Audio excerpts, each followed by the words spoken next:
శ్రీమాత్రే నమః. పూజ చేశావా అని ఎవరైనా అడిగితే చేశాను అని చెప్తాం సమాధానం.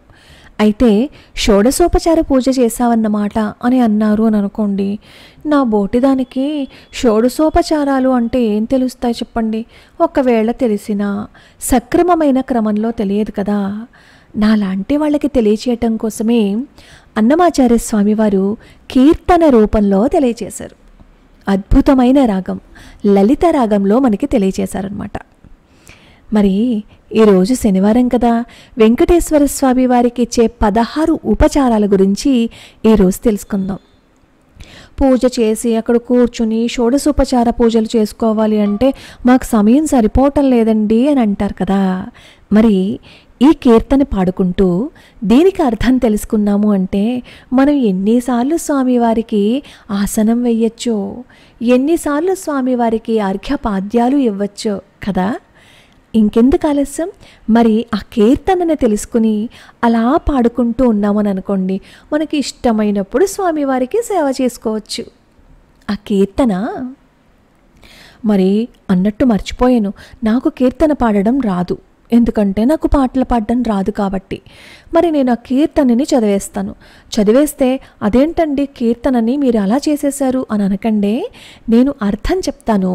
ఆ భావాన్ని మీరు మనసులో పెట్టుకొని ఆ కీర్తనని వింటూ ఆహా దీనికి అర్థం ఇదన్నమాట అని అనుకుని భావన చేశారు అని అనుకోండి, మీరు స్వామివారికి షోడశోపచార పూజ నిజంగా చేస్తున్నట్లే కదా.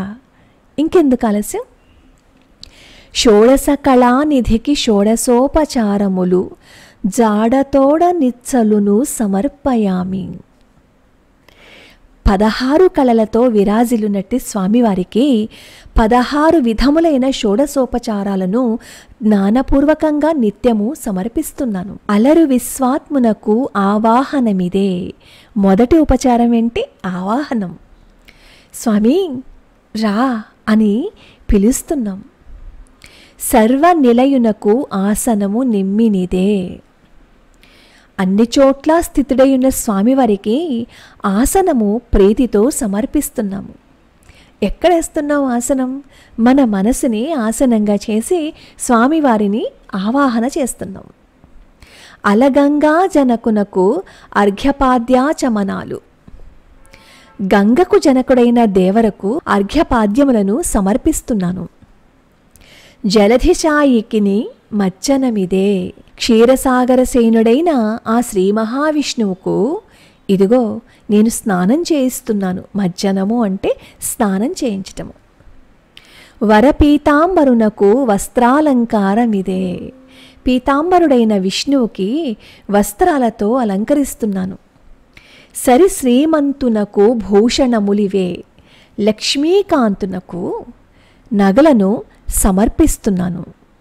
ధరణీధరునకు గంధపుష్ప ధూపములు. భూదేవి రమణునకు, అక్కడ ధరణీధరుడు అంటే ఎవరు? ధరణీధరుడు అంటే ఎవరు? భూదేవి రమణుడు అనమాట. గంధము పుష్పములు సుగంధ ధూపములను సమర్పిస్తున్నానుగాక. తిరమిదే కోటి సూర్య తేజునకు దీపము. కోటి సూర్యుల ప్రకాశం గల స్వామివారికి నిత్యము దీపాన్ని సమర్పిస్తున్నాం. మనం అనుకుంటాం పొద్దున్నే లేచి దీపం పెట్టాలా, ఎన్నింటికి పెట్టాలి, 5ంటికి పెట్టాలా, 6ంటికి పెట్టాలా, 7ంటికి పెట్టాలా, ఈ ప్రశ్నలతోనే సతమతం అయిపోతూ ఉంటాం. అసలు కోటి సూర్యుల ప్రకాశం గల స్వామివారికి మనం పెట్టే ఆ చిన్న దీపం ఉంటుంది చూసారా, అది ఎందుకు పెడుతున్నాం? మన మనసులో అహంకారము అనే చీకటిని పోగొట్టేసి ఆ చిన్న జ్ఞానజ్యోతిని మన మనసులో వెలిగించుకుంటున్నాం అనమాట. అది బాహ్యంగా స్వామివారికి కృతజ్ఞతతో దీపారాధన చేస్తున్నాం. అది చేయడానికి కూడా మనకి సమయం ఉండటం లేదు. కోటి సూర్యుల ప్రకాశంతో ఉన్న స్వామివారికి దీపారాధన ఎవరి కోసం చేస్తున్నాం? ఇప్పుడు ఆలోచించండి. ఈ కీర్తన వింటుంటే మనకి కూడా అనిపిస్తుంది కదా. అమృతమథనునకు నదివో నైవేద్యము. పాలసముద్ర మథనమున అమృతాన్నిప్పించిన స్వామివారికి నైవేద్యాన్ని అర్పిస్తున్నాను. పాలసముద్రాన్ని మథించినప్పుడు అమృతం ఎవరిప్పించారు? స్వామివారే ఇప్పించారు కదా. అలాంటి స్వామివారికి నైవేద్యాన్ని మనం సమర్పిస్తున్నాం. అంటే ఇక్కడ మనం నైవేద్యంగా ఏది సమర్పించాలి? మన మనస్సుని సమర్పించాలి స్వామివారికి. అమృతముతో సమానమైన మన మనస్సుని అర్పించాలి. అంటే ఎటువంటి కల్మషము, ఎటువంటి విషము లేకుండా మన మనస్సు అనే అమృతాన్ని స్వామివారికి అర్పించాలి. గమిచంద్ర నేత్రునకు కప్పూర విడెము. సూర్యచంద్రులు నేత్రాలుగా గల దేవదేవునికి కర్పూర తాంబూలము ఇస్తున్నాను. అమరిన శ్రీ వెంకటాద్రి మీది దేవునకు తమితో ప్రదక్షిణాలు దండములు నివిగో. శ్రీ వెంకటాద్రిపై వెలసిన జగన్నాథుడికి ప్రీతితో ప్రదక్షిణములు దండములు ఇదిగో ఇదే చేస్తున్నాను. చూసారా, షోడశోపచారాలు వచ్చేసాయి కదా, ఇచ్చేసాంగా. ఈ కీర్తనలోనే అన్నీ వచ్చేసాయి కదా. మరి అలాంటప్పుడు ఈ కీర్తన అలా పాడుకుంటూ ఉంటే షోడశోపచార పూజ చేసిన ఫలితం వచ్చేదా చెప్పండి? ఇంకెందుకు ఆలస్యం?